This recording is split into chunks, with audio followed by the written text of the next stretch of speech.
네, 우리 귀한 찬양 감사합니다. 하나님 말씀 야고보서 1장 9절부터 11절까지 말씀 우리 함께 읽도록 하겠습니다. 자, 우리 야고보서 1장 9절부터 11절까지입니다. 같이 읽어요. 시작. 낮은 형제는 자기의 높음을 자랑하고 부한 자는 자기의 낮아짐을 자랑할지니 이는 그가 풀의 꽃과 같이 지나감이라. 해가 돋고 뜨거운 바람이 불어 풀을 말리면 꽃이 떨어져 그 모양의 아름다움이 없어지나니 부한 자도 그 행하는 일에 이와 같이 세잔하리라. 아멘. 자, 우리 짧은 서신이긴 합니다만 야고보서 말씀 또 금요 기도회 동안 조금씩 읽어갔으면 하는데, 우리 지난주에 함께 읽었던 말씀 가운데 이런 말씀이 있었습니다. 야고보서 1장 2절 말씀이에요. 야고보서 1장 2절에 이런 말씀이 있습니다. 내 형제들아, 너희가, 단 한 사람의 예외도 없이 모든 성도들을 가리키는 표현인데, 내 형제들아 너희가 여러 가지 시험을 당하거든 온전히 기쁘게 여기라. 이런 말씀 지난주에 함께 나누었죠. 중요한 것은 시험의 종류가 참 다양하다. 우리가 시험 그러면 일반적으로 많은 분들이 생각하기로 시험하면은 낮아지는 종류의 시험만 있다 생각을 하죠. 그래서 어떤 일에 실패를 했거나 어떤 일에 질병에 걸렸거나 또 재정적인 어려움을 겪거나 관계상의 어려움을 겪거나 예를 들면 입시에 떨어졌거나 취업에 시도했는데 취업 시험에서 떨어졌거나 이런 것들만 시험이라고 생각하려는 경향이 없지 않아요. 그 반대는 시험이 아주 좋은 것이라는 생각을 가지고 있는데, 성경의 관점은 그렇지는 않습니다. 여러 가지 종류의 시험 가운데 낮아지는 종류의 시험이 있는 거예요. 높아지는 종류의 시험도 있습니다. 여러분, 이것이 우리가 좀 성도들이 꼭 기억해야 될 내용이긴 한데, 높아지는 것도 시험이에요. 성공하는 거 실패보다 더 큰 시험입니다. 건강한 것, 건강을 되찾거나 건강한 것, 이거 여러분 질병에 걸려서 하나님의 도우심을 구하는 것보다 훨씬 더 큰 시험이에요. 재정적으로 부유해지는 거, 이거 정말 큰 시험입니다. 그러니까 성도들이 가지고 있는 시험에 대한 생각과 정의를 좀 다시 해야 될 필요가 있다 할 것인데, 시험이란 뭐냐? 성경이 말하는, 적어도 야고보서에서 말하는 시험이란 무엇이냐? 그것은 어떤 것이든 여러분으로 하여금 하나님을 생각하지 못하게 하는 것이 시험이에요. 그게 시험거리입니다. 하나님으로부터 여러분을 멀어지게 하는 것이 시험거리예요. 그것이 너무 좋아. 그래서 온통 그 생각만 가지고 있게 하여서 하나님으로부터 여러분을 멀어지게 하면은 그것이 낮아지는 시험이든 높아지는 시험이든 시험이라고 부를 수 있는 거예요. 여러 가지 종류의 시험 가운데 하나가 되는 것입니다. 여러분은 어떻습니까? 가난해지면 하나님께 더 멀어져요? 부자가 되면 하나님께 더 멀어져요?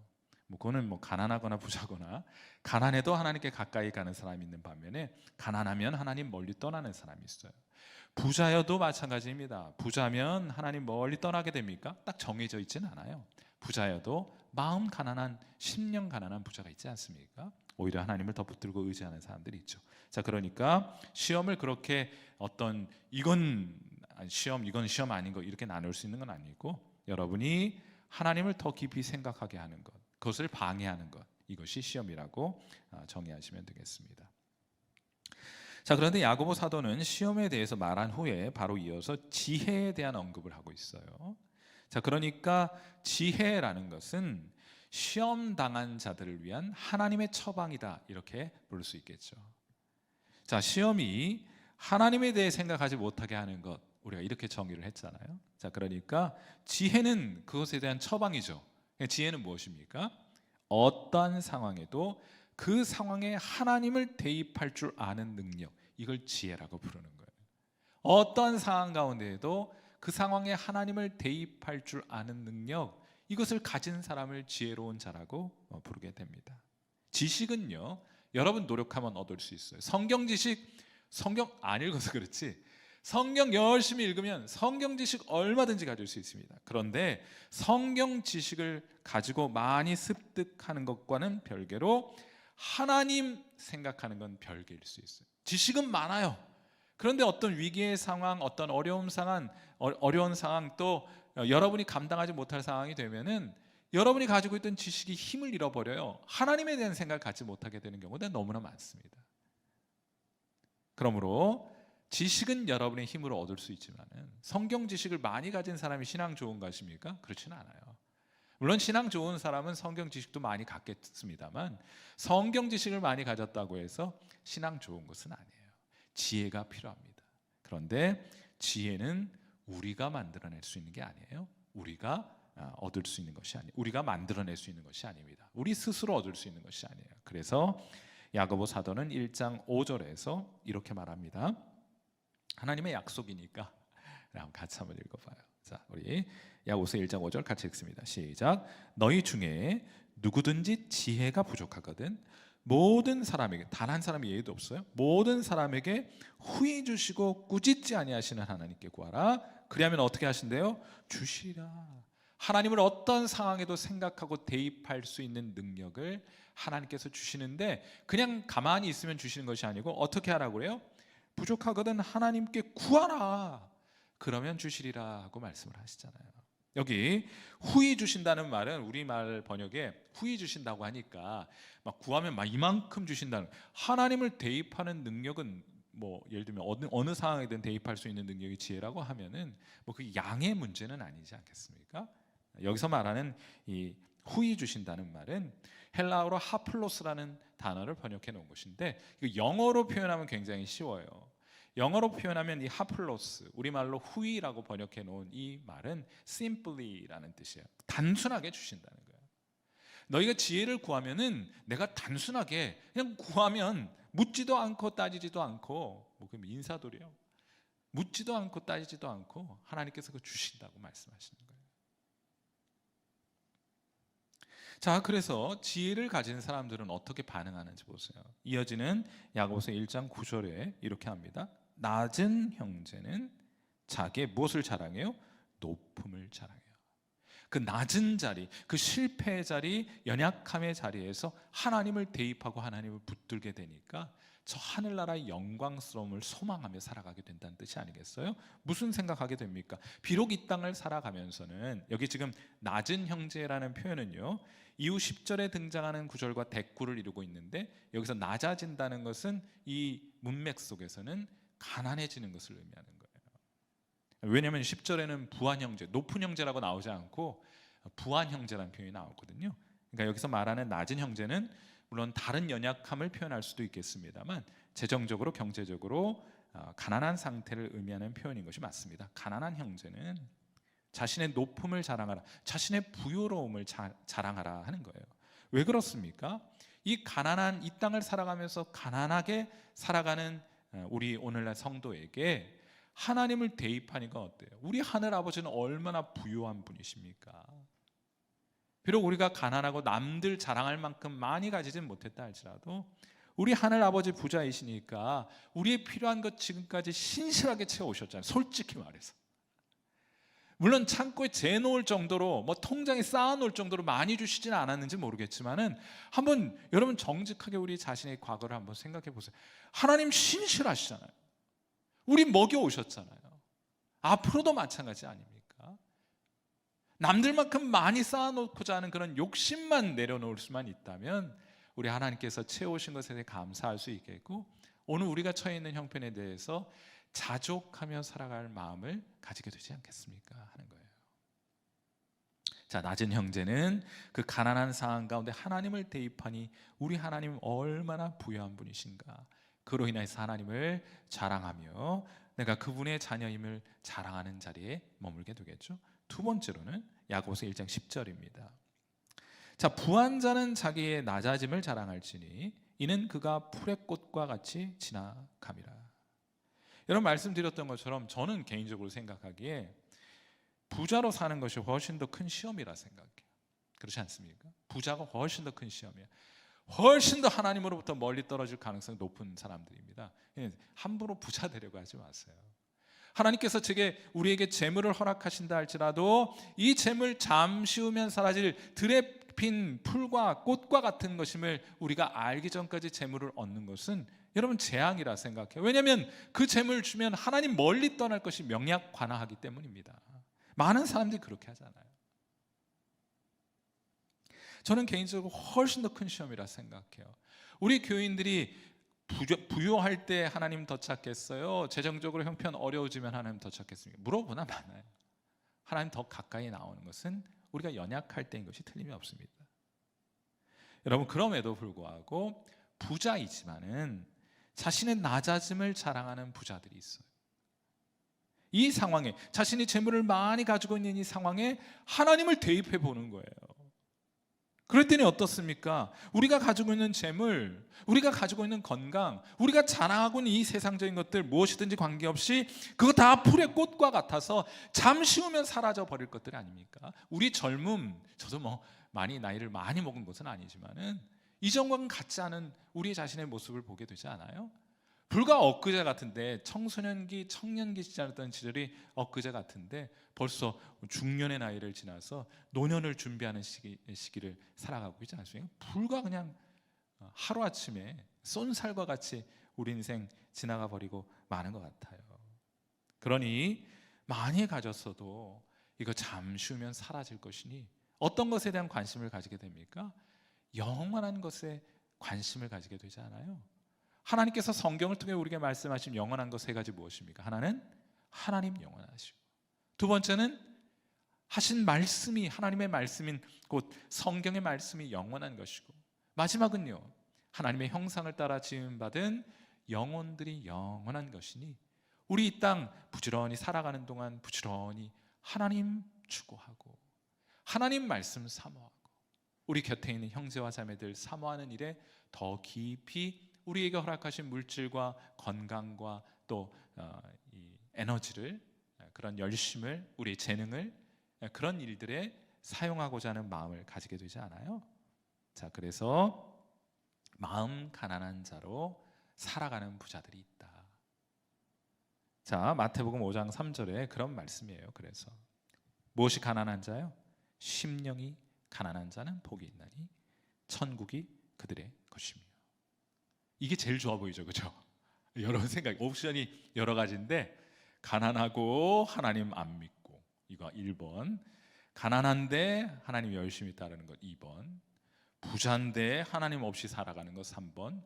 부자인데 신앙도 좋아. 여러분 몇 번? 그거 구하세요 그러면. 나쁠 거 뭐 있습니까? 중요한 것은 하나님 가까이 머무는 것일 텐데. 참 솔직하시네요 여러분. 4번을 다 말씀하신 것 같아서. 자, 여러분, 시험 가운데에서도 지혜를 구하여 하나님을 바라고 의지할 때 하나님이 그 상황 가운데 함께 해주시는 거예요. 이 상황에 하나님을 대입하고자 하면 하나님의 개념을 대입하는 게 아니고 하나님이 직접 와주시는 거예요. 그래서 이런 말씀이 야고보서 1장 17절에 있습니다. 자, 여러 시험 당한 형제들에게 지혜를 구하라고 하신 말씀 후에 야고보서 1장 17절이 있어요. 자, 온갖 좋은 은사와 온전한 선물이 다 위로부터 빛들의 아버지께로부터 내려오나니, 하나님 막 부어주시는 거예요. 무엇을요? 은사를. 여러분들 은사, 영혼들 섬기는 데 필요한 은사를, 온전한 선물을, 그건 가져도 체하지 않는, 영적으로 체하지 않는 온갖 종류의 선물을 하나님께서 위로부터 우리에게 부어주신다. 그는 변함도 없으시고 회전하는 그림자도 없는 분이십니다. 그런데 참 재미있는 표현은 빛들의 아버지께로부터 우리에게 주어진다, 이렇게 말씀하시죠. 빛들의 아버지. 많은 분들이 성경에 빛을 봅니다. 대표적인 인물이 다메섹 도상으로 가던 사도 바울이, 물론 그때는 사도는 아니었지만은 사울이 빛을 보잖아요. 그래서 오늘 기도하실 때 우리가 여러 시험, 여러 종류의 시험이 있는데 이 상황에 대한 처방, 하나님의 처방인 지혜를 그냥 단순하게 구하세요. 하나님 심플리하게 우리에게 주신다. 아니, 묻지도 않고 따지지도 않고 주신다. 하나님을 대입할 줄 아는 능력을 우리가 가지게 될 때 하나님 그 상 가운데 임하셔서 필요한 것들을 은사로 우리에게 부어주시고 또 필요한 것들을 선물로 주시는 하나님을 경험하게 될 것입니다. 그리고 또 하나 꼭 좀 기도하고 싶은 것은 빛들의 아버지이시잖아요. 하나님, 우리 마음속에 어둠이 깃들여 있고 또 우리 육신 가운데 어둠이 깃들여 있고 우리의 교회와 우리의 가정과 우리의 일터에 근심과 염려와 걱정과 두려움의 어둠이 짙게 들여져 있다면 필요한 것이 무엇입니까? 빛들의 아버지이신 하나님이세요. 그 자리에 함께 하셔서 빛을 비추어 주셔서 하나님 우리의 닫혀진 영안도 열어주시고 우리의 어두워진 건강도 회복해 주시고 우리의 어두워진 가정도 교회도 일터도 밝게 빛나게 되는 일들을 하나님께 간구하실 수 있기를 바랍니다. 이 직접 경험할 수 있게 되기를 바라요. 그 빛의 체험이 우리의 심령과 우리 육신 가운데 풍성히 경험될 수 있기를 간절히 바라봅니다. 우리 함께 기도하도록 하죠. 자, 우리 음악 들으시면서 함께 기도하도록 해요. 시험이 쉽다고 말한 적은 없습니다. 여러분이 어떤 종류의 시험에 놓여 있든지 그 시험 때문에 하나님을 멀리하게 되었고 그것 때문에 하나님을 덜 생각하게 되고 그것만 생각하고 있다면 여러분 시험 걸린 거 틀림없어요. 시험에 빠진 것이, 시험 당한 것이 틀림없습니다. 그러므로 이 상황에 필요한 것은 하나님의 지혜입니다. 하나님을 대입하는 거예요. 그러면 하나님이 그곳에 함께 해주세요. 빛으로 임하시게 될 것입니다. 그 빛의 아버지인 하나님을 여러분의 삶 속의 심령 가운데 초대하고 경험할 수 있기를 바라는 마음으로 이 시간 우리 함께 하나님 앞에 기도하는 시간 같습니다. 기도하겠습니다. 살아계신 하나님 아버지, 오늘 이 밤 우리 사랑하는 성도들과 함께 기도의 자리에 모여서 우리 하나님 찬양하고 또 우리 말씀을 읽고 그 말씀을 우리의 삶 속에 적용하고 또 그것을 우리의 기도의 제목으로 삼아 하나님께 기도할 수 있게 해주셔서 감사합니다. 이 기도의 자리가 빛들의 아버지셔서 우리와 함께 하시는 하나님을 기억해낼 수 있는 시간이 될 수 있게 하셔서 감사합니다. 우리가 하나님을 기억합니다. 우리가 시험, 여러 종류의 시험을 만나서 우왕좌왕하고 당황하고 있다가 하나님 붙들지 못했습니다. 하나님을 떠올리지 못했고 하나님을 붙들지 않았고 하나님께 도움을 간구하지 않았습니다. 그런데 얼마나 감사한 일인지요. 우리가 기도의 자리에 나올 때마다 하나님을 떠올리게 하시니 얼마나 감사하지요. 하나님, 그런데 우리가 모든 상황에 하나님을 대입할 수 있는 그런 지혜가 우리에게는 풍부하지가 않습니다. 오늘 하나님, 우리가 하나님께 간구하오니 우리가 어떤 다급한 일들을 만나거나 어떤 긴급한 일을 만나거나 어떤 위급한 일을 만난다 할지라도 그 상황에 우리의 시선, 마음의 시선을 빼앗겨 버리는 것이 아니라 그 상황에 하나님을 얼른 초대할 수 있는 그런 지혜로운 마음을 우리 가운데 허락하여 주시기를 간구합니다. 그렇게 하나님 우리와 함께 하시면 빛들의 아버지셔서 그 어두운 상황을 밝기 빛나게 하시는 분이 우리 하나님이실 줄 믿습니다. 어둠 그 자체가 사라지는 것이 아니고 빛 대신 하나님이 우리와 함께 하시기 때문에 어둠이 물러가게 되는 일들이 있게 될 것입니다. 우리 사랑하는 귀한 성도들, 오늘 하나님 앞에 간구하오니 오늘 마음 무거운 마음 가지고 오는 분들, 염려와 근심과 두려움, 걱정 가득 가지고 어두운 얼굴로 오늘 이 자리에 오신 분들이 있거든. 빛 대신 우리 하나님께서 저들의 삶 속에, 저들의 심령 가운데 함께하여 주셔서 저들의 얼굴 밝아지는, 하나님으로 인하여 밝아지는 그 모든 것을 아시고 책임지시는 하나님께 모든 상황을 의탁하고 맡겨드림으로 우리가 근심하며 이룰 수 있는 것보다 하나님이 이루어 주신 것이 훨씬 더 좋은 것임을 우리가 다시 한번 믿음으로 고백하여 우리 얼굴 밝아지고 우리의 심령 다시금 빛이 찾아오게 되는 귀한 은혜 있게 해주시기를 바라고, 우리의 몸속에 깃들어 있는 어두운 것들이 있습니다. 하나님 아버지, 그 모든 어둠의 증상들, 그 모든 죽음의 증상들 빛 대신 주님 임하여 주심으로 우리의 심령과 우리 육신으로부터 물러가게 되는 귀한 은혜 있게 하여 주시기를 간구합니다. 우리 하나님, 이 빛이 실제하고 있음을 성도들로 기대하게 하시고 저들의 기도의 자리에 하나님을 간구하여 이 하늘의 빛을 경험할 수 있도록 도우시기를 간구합니다. 그것이 저들의 기도의 제목 되게 하여 주시옵소서. 하나님 아버지, 끊임없이 우리에게 다가오는 여러 시험을 만날 때마다 하나님 휘청휘청하는 그런 신앙 되지 말게 하시고 언제든 빛 대신 주님 붙들고 살아감으로 어둠이 틈타더라도 하나님 한 길로 왔다가 7길로 떠나게 되는 하나님 그런 광명이 우리 심령 가운데 하나님으로 인하여 비춰지게 하여 주시기를 간구합니다. 하늘로부터 우리에게 부어주시는 하나님 그런 은사와 하나님 온갖 온전한 선물을 하나님 우리 가운데 가득히 부어주셔서 저 위로부터 빛들의 아버지이신 하나님으로부터 우리 가운데 은사와 온갖 종류의 아름다운 선물들 가득히 받게 되는 일들 있게 하여 주시기를 간구합니다. 그렇게 믿고 간구하는 자들에게 하나님 후히 주신다고 하셨으니, 그저 단순하게 주신다고 하셨으니 하나님 그 지혜를 우리에게 오늘 허락하여 주시옵소서. 구하는 당신의 백성들에게 이 능력 허락하여 주시옵소서. 어디로 가든지 주님과 함께 동행하며 살아가는 귀한 은혜 있게 하여 주옵소서.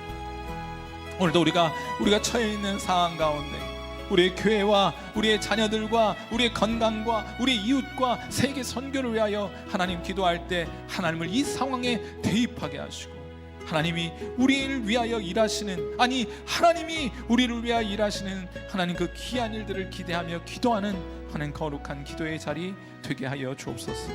오늘 이 밤도 하나님 우리 기도 가운데 함께하여 주실 것을 기대하며 살아계신 우리 주님 예수님의 귀하신 이름으로 감사하며 간절히 기도하옵나이다.